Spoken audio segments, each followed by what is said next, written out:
d'être avec vous sur BFM Lyon. Aujourd'hui, nous sommes à Eurexpo au Mondial des métiers, le salon de l'orientation. De nombreux jeunes vont défiler ici jusqu'à dimanche pour tout savoir justement de leur orientation, toutes les questions. Ils vont pouvoir y répondre ici sur ce salon. Et je vous propose de me suivre sur le village de l'orientation. C'est le point de départ finalement de ce salon. Et je suis avec Céline Dran. Bonjour. Bonjour. Merci d'être avec nous. Vous êtes directrice développement et ingénierie Auvergne-Rhône-Alpes Orientation. Alors ici, quand les jeunes arrivent, ils se retrouvent directement sur ce village de l'orientation. Qu'est-ce qu'ils y trouvent? Alors déjà, je voudrais peut-être recontextualiser un petit peu le Mondial des métiers, qui est un salon original, qui est avant tout sur la découverte des métiers, où les jeunes vont pouvoir découvrir jusqu'à 700 métiers grâce à des professionnels, des jeunes en formation ou des formateurs qui vont vraiment réaliser devant leurs yeux les gestes métiers. Il y a tout un tas de démonstrations, sur plusieurs stands, et ils pourront aussi, s'ils le souhaitent, dans certains cas, pouvoir manipuler eux-mêmes et expérimenter les choses pour vraiment se rendre compte des savoir-faire et des gestes professionnels qui sont nécessaires. Donc ici, on le disait, c'est le point de départ du salon. Ici, c'est le point de départ. Ils participent à un petit parcours en fait. Oui, nous avons fait un parcours de découverte des métiers qui est tout secteur d'activité confondu. Car sur les stands que vous avez un peu plus loin, ils sont répartis par filière ou par pôle métier ou par domaine de compétences. Mais ici, nous avons vraiment un parcours transversal où l'objectif est vraiment d'ouvrir le champ des possibles pour les visiteurs, pour qu'ils ne se contentent pas d'aller vers les métiers qu'ils connaissent déjà ou dont ils ont entendu parler, mais que vraiment ils essaient d'envisager toutes les possibilités en fonction de leur envie, de leur goût et de leurs aptitudes. C'est très ludique parce qu'en fait ils participent à tout un tas de petits stands, donc des bornes, il y a l'escape box ici et les cases de réalité virtuelle. Oui, c'est ça, exactement. Le parcours commence par un quiz en 24 questions où ils peuvent avoir des idées sur les grandes tendances. Est-ce qu'ils préfèrent construire, concevoir? Est-ce qu'ils préfèrent rechercher, développer? Est-ce qu'ils préfèrent aider des gens, accompagner, ou est-ce que c'est plutôt gérer? Après, lorsqu'ils ont fait ce quiz, ils peuvent aller soit vers des casques de réalité virtuelle, où là on leur propose 200 métiers différents, où ils vont pouvoir s'immerger concrètement dans l'environnement professionnel de ces métiers et se rendre compte des activités réalisées. Donc soit ça va confirmer les idées qu'ils avaient sur ce métier, soit au contraire ça va aller à l'encontre de ce qu'ils imaginaient. Ils vont devoir un peu revoir leur perception du métier.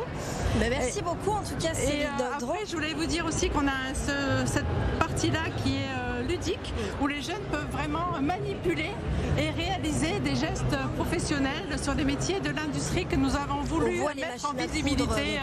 On va peut-être aller voir justement les jeunes qui participent aux escape box. Je vais aller les voir. Bonjour. Vous participez aux escape box. Alors comment c'est difficile?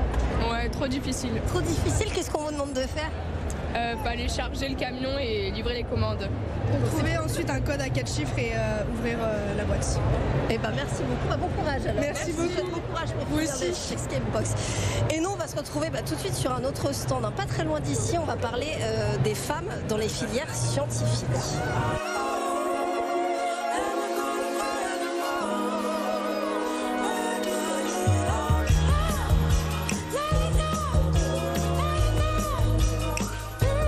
On se retrouve maintenant du côté du village de la chimie pour parler des femmes dans les filières scientifiques, puisqu'elles sont encore trop peu nombreuses.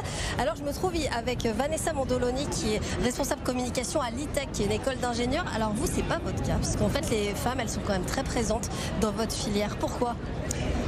Oui, bonjour. En effet, les femmes représentent plus de 70% dans notre école. Nous sommes une école qui forme des ingénieurs et des techniciens dans des domaines assez particuliers. Au niveau de la chimie dite appliquée, c'est la chimie des textiles, la chimie des cuirs, la chimie des cosmétiques et la chimie des matériaux. Ce sont des secteurs qui attirent de nombreuses filles. Vous proposez d'ailleurs des activités un peu pratiques, des choses un peu ludiques justement pour proposer autour de la colorimétrie, un des points forts de l'école. L'école est reconnue comme école de spécialité chimique dans la colorimétrie. Et d'ailleurs, on voit sur le stand qu'il y a des filles. Vous n'êtes pas surprise? Je ne suis pas surprise, la chimie attire de nombreuses filles. Est-ce que justement vous cherchez plus de garçons? Parce que c'est vrai que vous disiez que peut-être qu'il y avait un manque de mixité pour le Ce serait bien d'avoir un peu plus de mixité, en effet. En revanche, c'est assez équilibré avec les écoles d'ingénieurs au niveau national, puisque beaucoup d'écoles d'ingénieurs n'ont pas assez de filles. Donc on n'a pas à rougir de ces chiffres. Et les filles dans nos écoles, les diplômés réussissent très bien, ont de très belles carrières dans l'industrie de la chimie, dans l'industrie du luxe, dans l'industrie des sports et loisirs, des transports. C'est très varié. Ce sont des métiers porteurs. Ce sont des métiers porteurs et l'école est très axée aujourd'hui chimie durable, éco-conception, et on ouvre des nouvelles formations dans ces domaines-là. Eh ben merci beaucoup Vanessa, on va aller voir maintenant Madame Staron, Catherine Staron, merci d'être avec nous. Vous êtes vice-présidente au lycée à l'enseignement supérieur, recherche et innovation donc à la région. On parlait avec Madame Mondoloni des filières scientifiques justement, et alors pour le coup l'ITEC a la chance d'avoir des femmes, c'est loin d'être le cas dans toutes les filières scientifiques. Globalement on manque de filles. Alors tout à fait, on manque de filles. Alors déjà peut-être rappeler qu'on est la première région industrielle de France, que demain 75% des métiers seront des métiers qui nécessiteront des filières scientifiques. Donc on a besoin effectivement de tout le monde pour répondre à ces besoins et aux grands défis bien sûr de notre siècle. Il s'avère qu'aujourd'hui, on a beaucoup moins de jeunes filles dans ces filières et ça commence très tôt, et je crois que les résultats de cette étude Teams hier sont tombés et démontrent encore une fois combien on a un décrochage des jeunes filles, alors qui a été aussi exacerbé par cette réforme du baccalauréat en 2019 où les filles vont moins vers ces matières scientifiques. Comment on les attire justement? Alors nous, on essaye déjà le rôle de politique, il est quand même essentiel à ce niveau-là.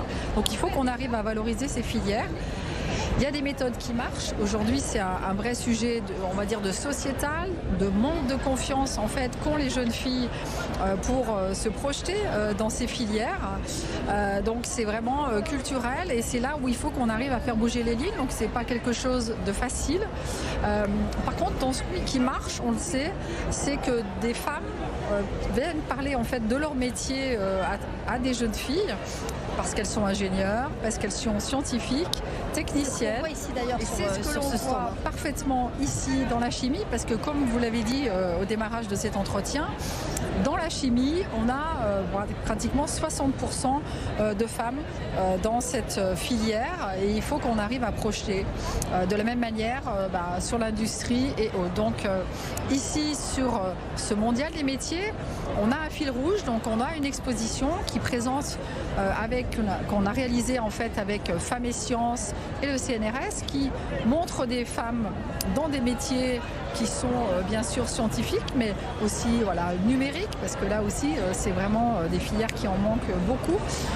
Il faut que les jeunes filles, dès le plus jeune âge, puissent avoir des modèles de femmes qui vont vers ces filières, et je crois que c'est important. Donc ça sera sur un temps long, mais en tout cas on s'est emparé du sujet et on a passé une délibération donc l'année dernière au niveau de la région Auvergne-Rhône-Alpes pour en tout cas porter fermement ce projet d'encourager les jeunes filles sur ces filières.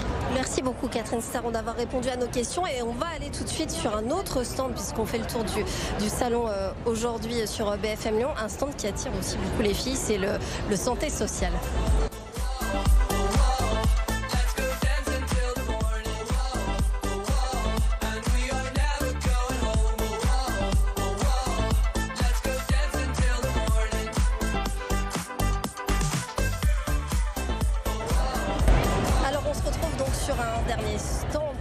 Premier quart d'heure au salon des métiers, au mondial des métiers, c'est le stand de la santé et du social, et il y a beaucoup de monde sur ce stand. C'est le stand le plus plein du salon, il y a énormément de monde, et derrière nous il y a justement des démonstrations pour faire du massage cardiaque. On est en plein dedans, et avec moi pour parler de cette filière, de ces filières-là, Ségolène Guichard, qui est conseillère régionale déléguée pour les formations du sanitaire et social.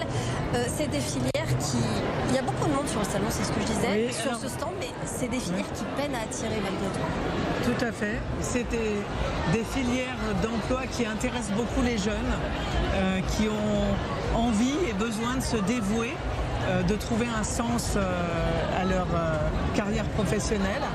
Et c'est un secteur qui peine à recruter, pourtant. Dans la petite enfance, dans le médical, il n'y a pas vraiment de secteur épargné là, sur la santé sociale. Les infirmières, on a besoin de tout le monde en fait. On a besoin absolument de tout le monde. On a besoin de tout le monde. On est très content de voir qu'il y a un tel engouement sur le stand de ces métiers. Voilà, après, il faut qu'on arrive à transformer en inscription et ensuite en maintien dans les carrières. Il faut qu'on travaille l'attractivité. Comment on fait justement pour attirer des jeunes alors vers ce secteur ? Alors, en travaillant sur le sens, en modernisant aussi les outils de formation. Et vous voyez là qu'on travaille par exemple avec des mannequins. C'est sûr qu'en ce moment, la région investit beaucoup sur tout ce qui est simulation dans la formation. Et ces outils modernes sont attractifs aussi. Il faut donner envie en fait. Il faut donner envie, tout à fait. Donc ça passe par les nouvelles technologies aussi, parfois par la réalité virtuelle, par des démonstrations comme on voit derrière nous, ça passe par là. Oui, tout à fait. Merci beaucoup en tout cas d'avoir été avec nous. On va peut-être s'approcher justement du stand en question. Regardez les filles, je vais mettre avec vous pour voir un petit peu ce que vous faites. Alors pourquoi vous avez décidé de venir un petit peu sur ce stand ? Les métiers de la santé, ça t'intéresse ? Oui, moi je souhaite devenir médecin plus tard et j'aimerais bien apprendre à faire un massage cardiaque. C'est quoi qui te plaît dans ces filières-là ? Pourquoi tu as envie d'être médecin ? Pour aider la personne, apporter son aide et la soigner parce que ça me plaît. Eh ben merci en tout cas, bon courage. Et donc on va terminer sur ce stand, nous pour ce premier quart d'heure donc sur BFM Lyon. On est au Mondial des métiers, on va se retrouver dans un instant justement pour aller voir d'autres stands. On sera notamment sur le stand de l'agriculture, de la restauration et puis on ira aussi voir les concurrents des WorldSkills puisque ce sont les épreuves régionales. Donc restez bien avec nous sur BFM Lyon. Tout de suite la suite de nos programmes. La météo des neiges avec Auvergne-Rhône-Alpes Tourisme.